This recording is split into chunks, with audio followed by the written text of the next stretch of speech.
everyone, my name is Corey and welcome to the channel.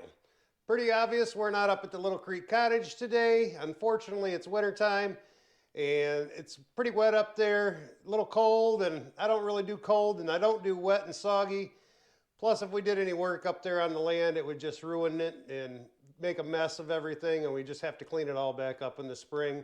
So we just don't go up there much in the wintertime. Now, I don't normally do videos down here at my home, but it's wintertime, I'm bored, I had a project going on, so I figured what the hey, might as well go ahead and record it. So last year I built myself an 8-foot workbench just to my left here, and this year I'm a little bored, so I got on Amazon and decided I need myself some overhead cabinets, so I had some extra storage. It also wanted to do some metal pegboard for the wall, that way I can hang all my power tools up, or my cordless power tools up on the wall, everything's visible, and then maybe some hand tools as well, just to get a little more organized here in the garage and have a little bit more storage space. So obviously this is the workbench I was talking about. It's pretty heavy duty, 8 foot long. It's got 1.5 inches. Basically I made the top out of 2x10s and put 3 of them together and locked them in, glued them together. And then it's a nice thick tabletop. It is mounted to the wall, so it's nice and sturdy. I don't have to worry about when I beat on it or anything like that. We put a Doyle vise in it, and that works pretty nice, although we do have to get rid of the cabinet to the left of it so we can actually use it a little more. I obviously do have one of these cabinets already put together, but I figured I'd do a video on it because I didn't see any out there on how to put them together, and they can be a little bit of a pain because the instructions aren't great. They aren't bad, but they're not great. And I did put some of the pegboard up, although I wish I would have bought a different brand. Not that this one's bad, it's just not the one I wanted. So the first thing I'm going to do here is go ahead and get this one out of the box. We'll get it all set out and organized so that way when we put it together we know where everything's at and check it for damages. My other cabinet did come with some damage on it. I decided not to send it back. It's really insignificant, and where it's damaged at is pretty much a weak point. These cabinets are not very heavy duty, they're pretty light duty. They say they're 55 pounds a shelf. I don't even know if I'd put that much in them. Basically, I'm just going to be using them for my battery chargers, so I can get them put away and hidden, and then some spray cans and just miscellaneous items. I'm not going to be putting anything heavy in them, so it really doesn't much matter anyways. So let me go ahead and get this unboxed, and I'll show you everything, and then I'll be back with you in just a second.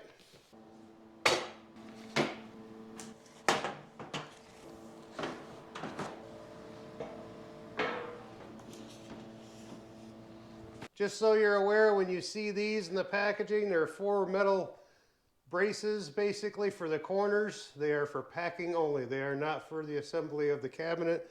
I was looking for these brackets. I couldn't find 4 of them. And they put 2 on one end and 2 on the other end. So make sure you check your box really well. All right, so we got everything unpackaged here and basically how they label these things. I didn't see any damage on anything. But how they label these things are, all your hardware basically is in letters, A, B, C.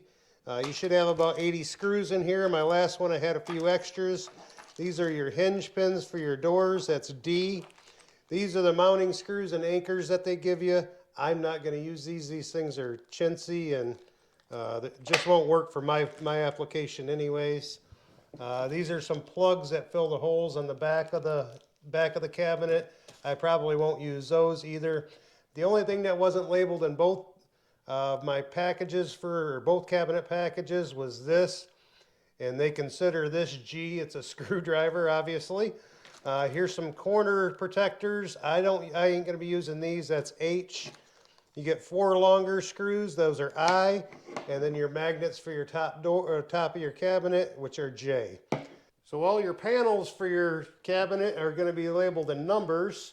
You got 1 and 2, which are your 2 sides. 4, which is your bottom. 3, which is your top. Now you'll want to pay attention on the side panels.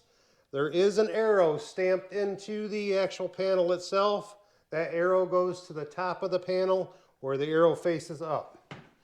Now over here we got your back, which is 5. Your one door, which is 6, your other door, which is 7, This is a piece that goes in between your two doors. I won't be using this. This is number 8. And then number 9 is the shelf that goes inside it, and you can use that if you want or not. All right, so the first thing we're going to do is grab our bottom, which is number 4. Basically, we're going to be putting the sides and the top panel on and the bottom. And you want to use these using the bracket that's labeled A. There are pre-drilled holes. You're going to put one in each corner. And then you can either use the screwdriver provided. Being that there's almost 80 screws, I'm going to use a screw gun. And I got one with a clutch on it. I'm able to set the clutch to number 5, and it seems to do fine. You'll probably want to adjust your clutch depending on what size screw gun you plan on using. The screws that you're going to use are going to be labeled C. They are the black screws.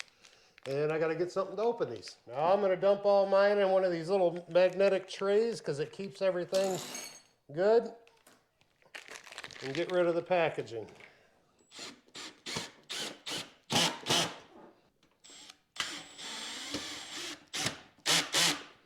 All right, next we're going to grab our number 3, which is our top panel.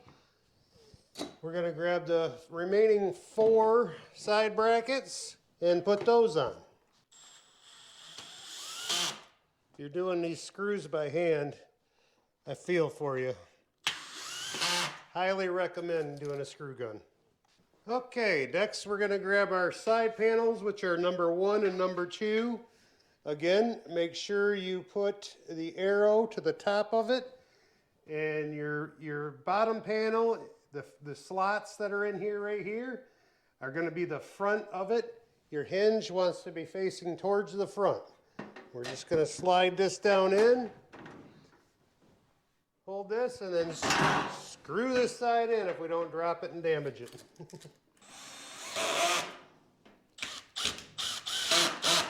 You may have to loosen these screws later when you put the doors on to adjust the doors. We'll go over that later. It's no big deal. It's actually better that you tighten them down now, and then you can always loosen them and you got a little bit of play there, maybe a 1/16 of an inch of play to try to adjust the doors with. That's panel 1. This one's going to be panel 2. Pretty much rinse and repeat. All right, now we're going to put our top on. And on our top, the wide part goes towards the front, right underneath the slot, or right over top of the slots. Your skinny rail on the bottom here, your skinny rail back here is going to be for the back side of the cabinet.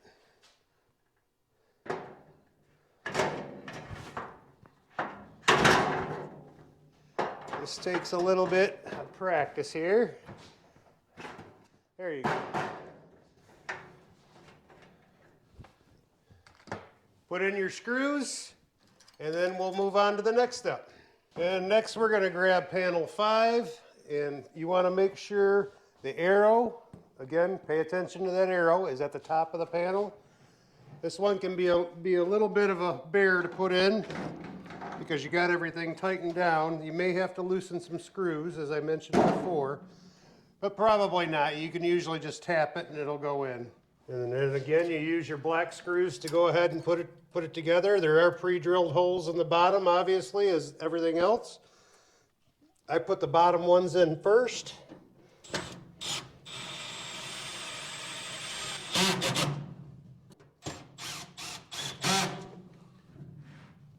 And then you have 3 on the bottom, 3 on the top, and 3 on each side. All right, now again, for me, I don't plan on using these wood screws and the anchors that they provided. I am actually going to be using these, which has got a 3/16. I've got a fender washer that goes over this, and I'll go straight through. The fender washer will cover the whole side bracket there, and then these will go through my the 1x4s I have on the wall, and I'll have to drill roughly about a 9/16 hole so I can shove these through. They open up once they get past the wall, and then you tighten them up, and they hold against the backside of the 1x4. All right, so next we're going to grab package D, which is your hinge pins. Get those out here. And I do a modification to these as well. At least I had to on the last ones. These hinge pins are kind of sloppy in here. Same thing on the doors. And basically these are, you could try crushing them, but it'll just mar them all up. And these ones are all just as loose. So basically I take a little piece of duct tape, wrap it about halfway around, and then stick it in there, and it's nice and tight. It doesn't pop out when you pop the doors. It makes a whole lot less noise when you open the doors as well. Let me go ahead and wrap one of those up. I'll get these hinge pins in, and then we'll go from there. All right, now your door hinges, which is, I believe, number 7 and number 9, or excuse me, number 6 and number 7. Your hinge goes on the one side, and obviously your handle will go towards the bottom and towards the center. Now I got tape on, put tape on both sides of these hinges.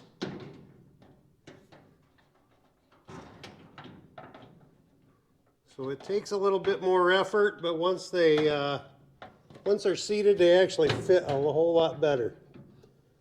At least that was my experience with the other ones. We'll see how it is with this one. Unfortunately, with China, you just never know what you're going to get. Pounded her down. Clearance is pretty good. Now sometimes on these doors you do have to lift it or unscrew these screws here to these brackets and kind of lift up on the top if you got no clearance. I've got clearance all the way across, though not much. And you can lift this panel up just a little bit and tighten your screw down if you need to make adjustments to your top. Same thing on the bottom or the sides, anything you want to do. So let's get the other door on, and then we'll put the magnet in the top here. All right, now you're going to get your package from your package of screws. I believe they're indicated I is an indigo, and also your magnet, which is J. You will see the 2 little nipples on there, and they line up with these holes, or basically alignment pins. They go in there. And you take these 3 screws here. They do give you 4, but you only need 3. Put them up in there and screw them down.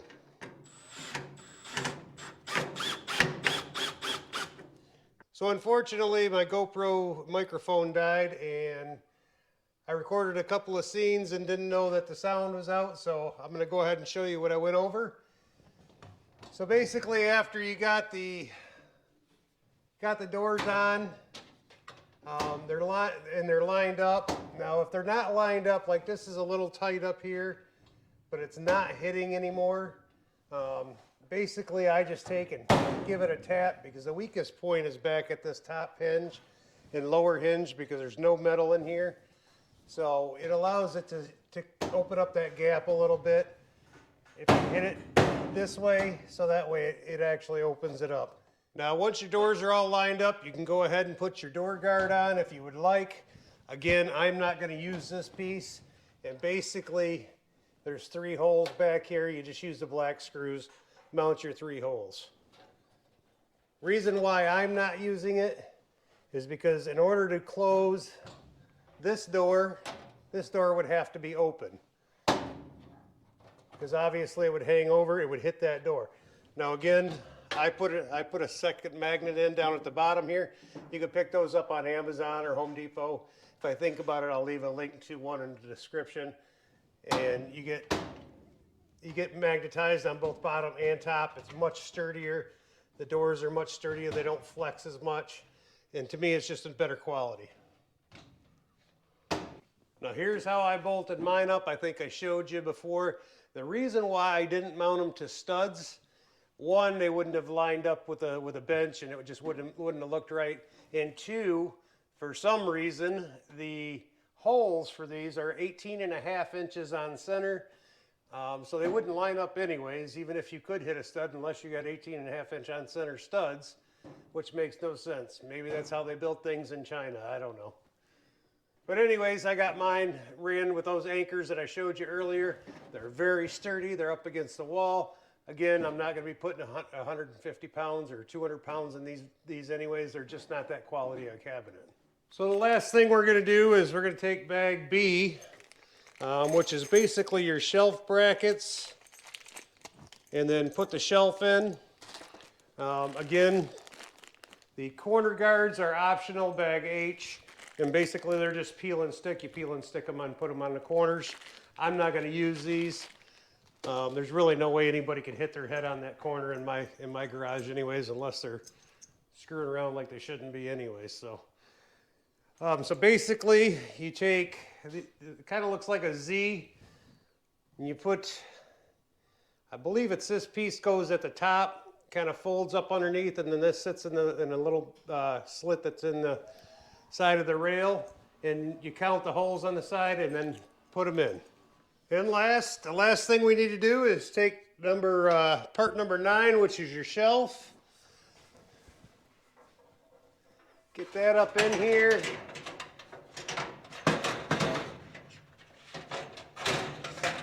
Just set it on those brackets. And it's adjustable, obviously, all the way top to bottom. And you're pretty much wrapped up. All right, so that's going to wrap this one up. Hold on just a second. This is Future Corey here.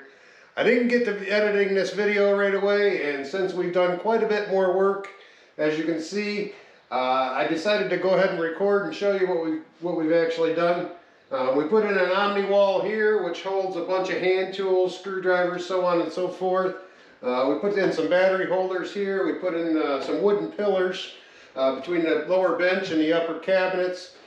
Drill the hole in the bottom of this cabinet so we can put our chargers in. These cabinets have actually worked out great. They're holding up nice. They do hold quite a bit of weight.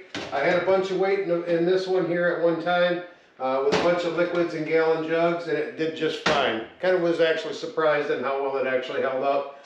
The door's still open and closed nice. I've had nothing fall apart on them. I do recommend that you buy the lower magnets for the doors. It gives it a much sturdier, makes it sturdy for the doors, as I said earlier. This allowed me to clean up my toolbox and put a lot of stuff, and clean up my shelves in my cabinet over here, and put up a lot of stuff on the walls. I really enjoy it because I know exactly where everything's at. Everything's visible. If something's missing, I can pick it out right away. Cabinet, these are a little bit shorter. I got a garage door railing up here that the garage door comes up, so I needed something a little shorter, otherwise they would have hung down way down here, and I didn't care for that.